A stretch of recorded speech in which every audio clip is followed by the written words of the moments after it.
A lot of cyclists, me included, enjoy riding and racing as fast as humanly possible. I mean, even the most amateur rider can hit in speeds of 50 kilometers per hour, and then you look at the pros, which are hitting in excess of 120 kilometers per hour, which is absolutely bonkers. However, when we are out cycling, many of us, including me, seem to overlook the fact that all we have to protect our bodies and skin from crashing is nothing more than a little bit of lycra, which in most cases, what, less than a millimetre thick. Yeah. But why exactly is that? Why aren't we all riding around in this sort of stuff, wearing motorbike protective clothing and looking kind of like Hank? So we're going to find out in this video just how much difference to your speed and the enjoyment you have on your bike is impacted by wearing this kind of stuff. Let's go! Ah! Already don't like it. You look like an absolute idiot sandwich. I think it's fair to say that at some point when you're cycling, you're likely to have a crash. Could be a big crash, could be a small one. But anytime I've had a crash, I'm always asked by non-cycling people, why don't you wear more protective clothing? Well, the simple answer to that is it's bulky, it's heavy, it's slow, it's hot, and it's not practical. But I want to put that to the test to see if that's really the case, and if so, by how much. I mean, we really do answer the most pressing of bike questions here on GCN. And if this video and other bike videos like it sound like your sort of thing, well, subscribe to GCN and click that bell icon so that you can turn on your notifications and never miss another video. So in terms of basic comparisons, top quality motorbike kit and helmet is going to cost considerably more than your premium cycling kit and helmet. But for the price of some premium cycling kit, you could get some entry-level or mid-spec motorbike kit, which is going to offer much more in terms of protection. That full-face helmet is going to keep you much safer, and then in terms of the clothing, we've got far tougher material than the lycra in our cycling kit, and then we've also got these rigid protective elements over your elbows, your shoulders, and your knees. Right, so the kit Hank is wearing weighs in the region of about 7 kilograms, so considerably heavier than his summer cycling kit. Right, that's enough chat from me. I better try and catch Hank up. He's riding, I'm driving because I crashed, you know. Don't know if I mentioned it before.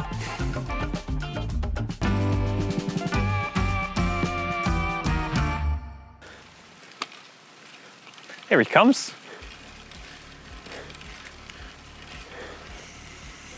Oh, you're right. What took you so long? You do look quite special wearing that stuff. Yeah, I'm sufficiently warmed up, it's fair to say. Okay, right, so we've made it to the start point of our unofficial GCN test loop. Okay. So the idea here is a simple one. I'm going to time you from here. We're going to ride all up to the end of the road, complete the short circuit that we have. We'll have a map graphic up on screen to show everyone where your circuit goes. Then you're going to loop back. I'll stop the timer as you get back to here.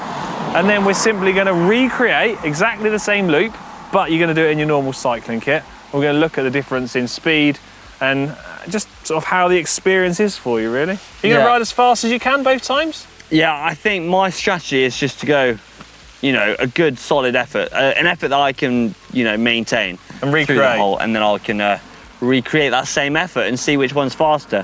I have a feeling I know which one it's going to be, having ridden the last couple of Ks. I'm not going to lie, I can kind of in my head see how I think this is going to pan out. Let's get this test over and done with, shall we? Before you do, I was hoping you'd ask me why we've come to this point here.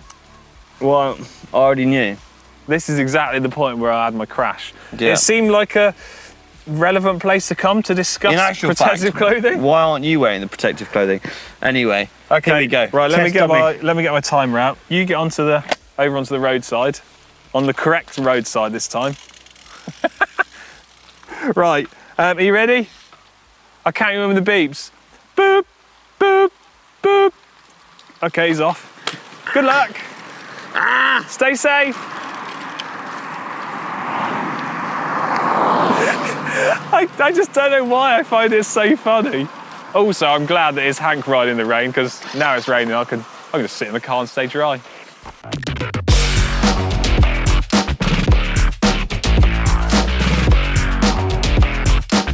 I think I'm gonna pass out.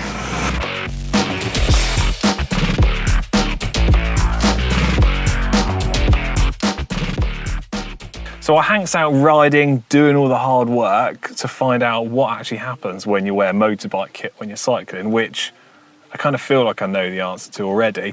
Let me just tell you a little bit about the theory behind why it's slower. Now, firstly, the materials used in the motorbike kit are far thicker and more robust than anything we would see in cycling kit.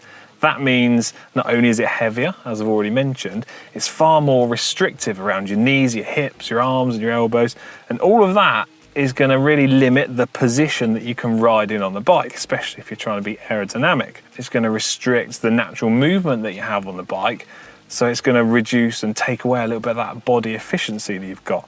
Not only that, when you compare the materials used to the sort of fancy pants stuff we have in cycling kit, it is not in any way optimized for aerodynamics or lightweight in any way possible. So that really is going to take away any advantage Hank could have when using the motorbike kit. And then in addition to that, which I think is quite possibly the funniest standout bit of that, is when Hank's riding along in the motorbike stuff, he looks like a Power Ranger on the bike, you know, from the 90s.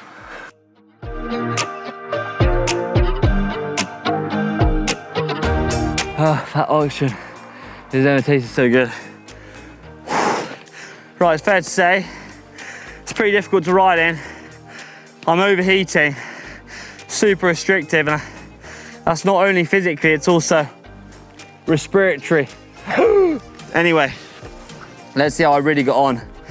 Head back to Alex for the times. Let's go.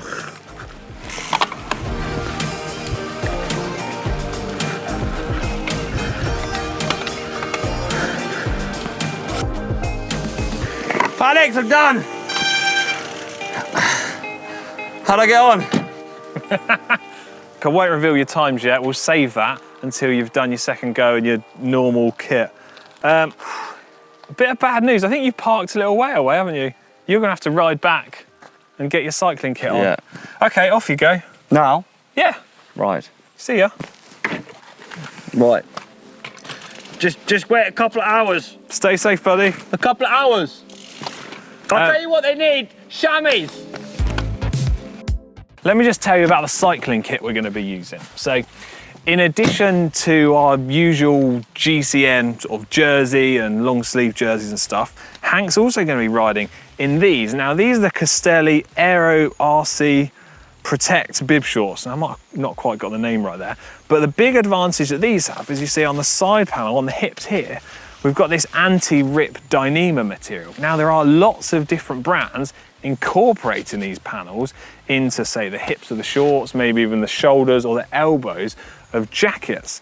Now, the Dyneema fibres in here are incredibly strong. In fact, they're 15 times stronger than steel, yet according to the information and stats all about this stuff, they're still light enough to float on water. And there's also been brands in the past that have experimented with putting padded panels into the hips and shoulders of cycling kit, but that kind of stuff hasn't really taken off. But it's going to be interesting to see how Hank gets on with these. Pretty cool, eh? Hey, there we go. Oh, steady. Oh. Whoa, you don't want any crashes. I feel light and sprightly already. Oh, yeah? Yeah, and it's not because I've lost some weight, it's because I've got some nice cycling kit on. You got cycling kit on and you're cycling. It makes a lot of sense, doesn't it? Yeah, I have to admit, I know exactly why they designed cycling kit now, because just the ease of riding is just 10 times better. And it also makes the experience of riding a little bit better because... Have you noticed the shorts, the protective shorts? In all seriousness... Sort of same sort of as normal? You can... When you're riding, it feels kind of normal. Okay. But you can definitely feel the two layers. Well, I guess... because I'm so used to riding in one layer. Okay, so yeah. Not really obtrusive, though? It's not obtrusive at all. So, in all seriousness, it's just like riding normal kit. Same process again, shall we? Off on your little test loop. Make sure you don't make it any shorter. I want you to be honest with me, because I have no idea where you're going once you're there. Okay. And good. I reckon there's going to be 3 things that are going to be a lot better in this test. Yeah. 1, I'm going to be able to move. Yeah. 2, I'm going to be able to breathe, which is a lot more comfortable. Very helpful. And 3, I'm going to be able to actually see where I'm going, because in that full face, I was struggling. Did you get a sore neck? Is it heavy? Yeah, but I'm a lot different to you, Alex. I've got some muscles. What do you mean you got muscles? Right, send me on my way, buddy. I'm a high-performance athlete. Okay, right. Well, you're not crashing. Oh, got me. 3, 2, 1, go, go, go! Oh, he's in already. Like a gazelle. Gazelle with protective cycling kit on.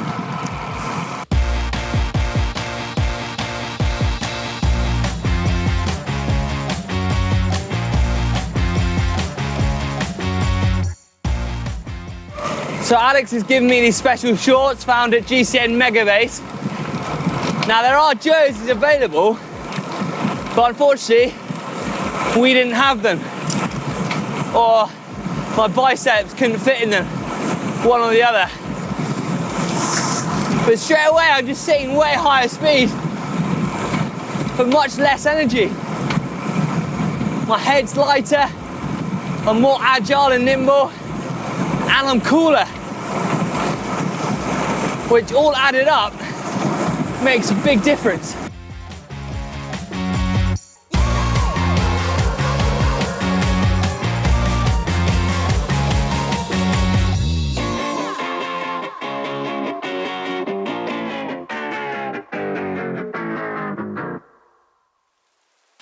Right, I'm just waiting for Hank. I've got the window up because it's absolutely tipping it down. I've also noticed where I've parked is at this bizarre place called Tor Hole Bottom. Who knew? Anyway, I think I can see Hank coming in the mirror. Here we go. There he is! Ah! How's that? Right. Tell you what, I've got your timer stopped, don't worry. I see you haven't got out of the car. Well, it's absolutely tipping it down, don't be silly. Why would I get out of there? Really? Yeah, anyway, it's absolutely tipping it down. You're soaked, I'm mildly wet. So what we're gonna do, we're gonna have a Batman-style transition, some cool music, and we'll discuss the results, back at GCN Megabase? Yeah, I've got to say, that was a lot faster. Anyway, let's see the results. So, Hank, we've made it back to the relative warmth and dry of GCN Megabase. Now, before we go through the results, will you take that blowing stuff off, will you? Oh, I thought you weren't going to let me. Woo, that kit is hard to ride in. It's also hard to stand in. You look ridiculous. Thanks, mate. Come on then, run us through some of your times. Here we go. Right, so the first run I did in motorbike gear, I did it in 13 minutes 27 seconds. And then I did it in cycling kit with the protective panels, did it in 12 minutes and 39 seconds, giving me a 48 second saving. Quick maths on you, that. Well, there you are. No great surprises that the cycling kit was faster than the moto kit. Although I do need to say it's not exactly the world's most scientific experiment. It's to sort of illustrate what we're talking about, and it's a bit of fun, isn't it? I mean, come on, how funny was it seeing you and your kit? I'm really glad I made you laugh there, but I think it's really important to note that this isn't designed to cycling. It's heavy. It's tough to ride in because there's no give in it. Very warm. It's full of padded arms and legs and everything else in between. It just is a bloody uncomfortable experience, and it's shown in the times that I presented.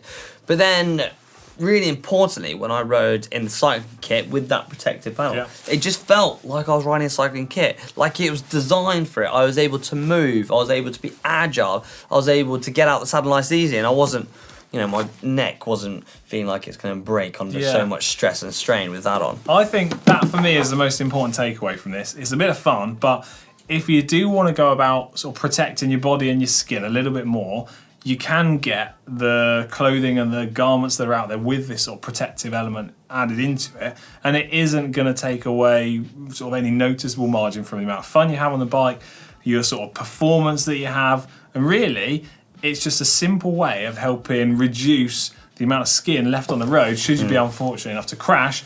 And I should also point out, I should take my own advice on some of this, and you should wear gloves. Yeah, and I think the key point here with that protective panel is that, it's there to stop breaking the skin. So you are going to bruise, but you might just not break that all that skin that you did when it rips easily on Lycra.